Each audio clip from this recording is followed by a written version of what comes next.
US forces have seized 2 more oil tankers, and for the purposes of this discussion, I want to focus on the fact that they have seized a Russian oil tanker in its ongoing blockade of Venezuelan oil. The issue here, though, is that the seizure of this particular tanker isn't really about Venezuelan oil. They suspected that it was carrying Iranian oil. So remember, our country is supposed to do the bidding of Israel, and Israel doesn't like Iran. So we've got these sanctions against Iran. And as a result, the US is using that as justification for seizing this oil tanker like pirates would. Now, anyway, let me give you all the details. You can decide for yourselves how you feel about this, because the seizure does represent the Trump administration's latest aggression on the international stage. So the US had engaged in this weeks-long pursuit of this specific Russian tanker that's named the Marinera, which they gotta name it something else, man. You're making me hungry. But okay, they named it the Marinera, but it wasn't always called the Marinera. It used to be called the Bella One. Now, the way that they changed the name is actually kind of funny, so we'll get to that in just a second. But it had been attempting to evade US forces for over 2 weeks. So US forces are like chasing it down, chasing it down. They finally managed to seize the tanker. It was sailing near Iceland last night when it was intercepted by American forces.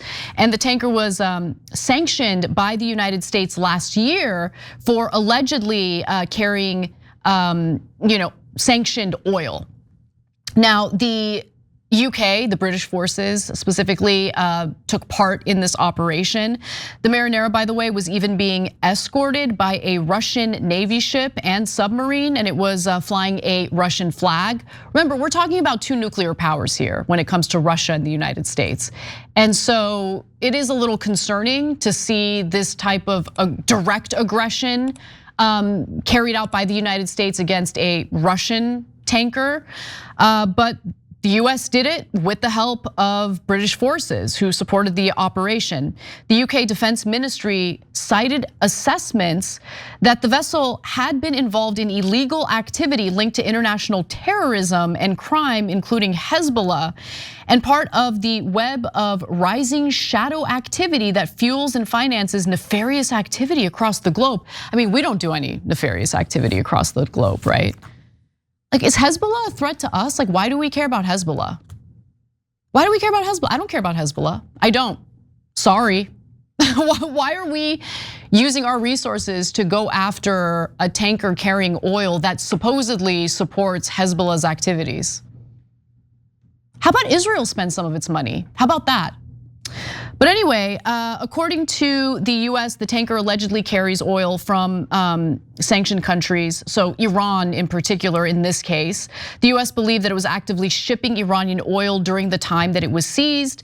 The tanker was docked in Iran back in August of last year. But in November, it started to make its way toward Venezuela. By December, it reached the Caribbean, where the US Coast Guard attempted to board the vessel.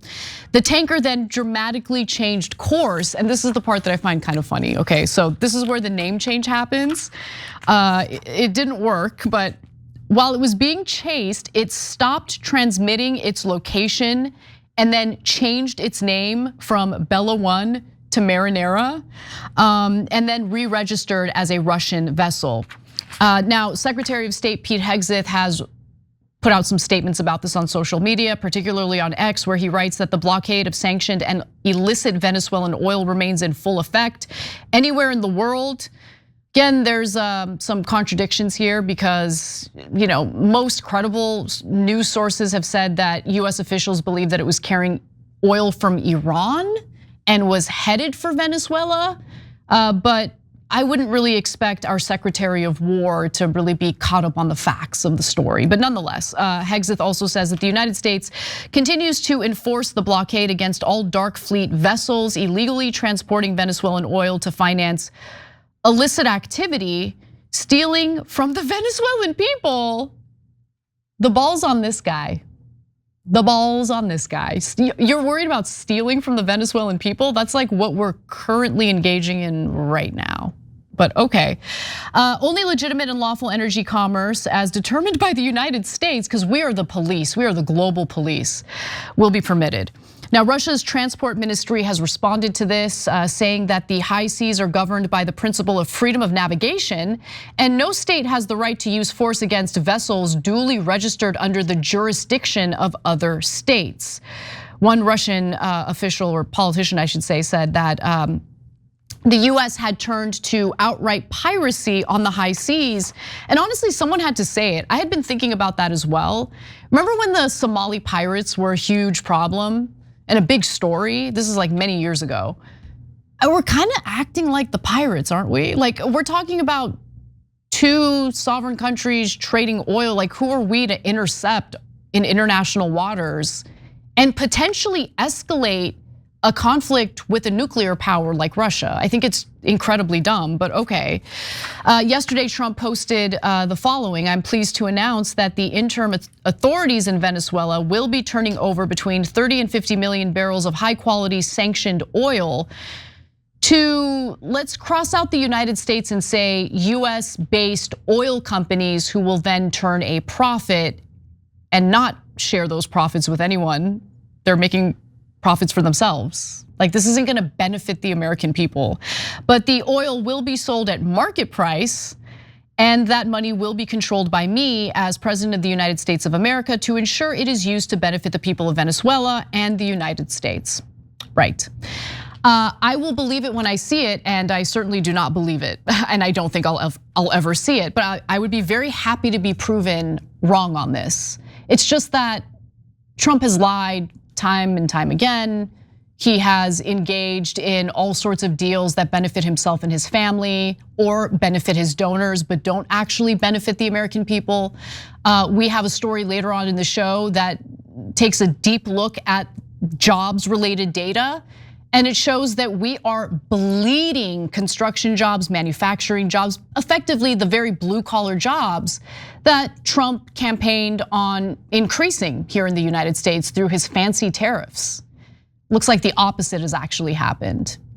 And in the meantime, Trump is demanding that Congress allocate even more money to the Pentagon, the government agency that has failed every single audit. He doesn't think $1 trillion a year is enough. He wants $1.5 trillion. Don't forget, Noble Mobile saving you a ton of money. So a lot of people are signing up now and beginning to realize, what the hell, why am I paying so much to Verizon and AT&T? So your bill's only $50 a month, but it can actually be less because they give you money back if you don't use your data. So if you're paying more than $50, there's no reason to not switch. It's crazy not to switch because same phone, same number, same contacts, literally nothing changes. TYT.com/switch, TYT.com/switch. All right, we'll be right back. So according to the Wall Street Journal, 30 to 50 million barrels of oil is up to 15% of Venezuela's total output. However, the Wall Street Journal did not explain, like what time frame that's relative to. So the total output per year, per month, like we're not really sure. So that's currently what's happening in international waters. We're still seizing tankers. We are still engaging in aggression against Venezuela. It remains to be seen whether or not the current Venezuelan regime, it's the same regime that Maduro was the leader of. It's just that they now have a new leader. Is she going to be malleable? Is she going to comply with the Trump administration and give them everything that the Trump administration wants? I don't know, but I do know that Maduro had offered the oil to the Trump administration because he didn't want war, he didn't want hostilities, and Trump turned that down. So we'll see, maybe the regime will be willing to comply with the Trump administration. But I want to pour cold water on the notion that any of this was done to benefit the American people, that any of this was done to overthrow the communist regime in Venezuela. No, this has nothing to do with that. This is about making good on the promise that Trump made to oil executives in the lead up to the election. He met with them and he said, if you fund my campaign to a certain amount, and it was a large number, I will do your bidding. And that's exactly what he's been up to.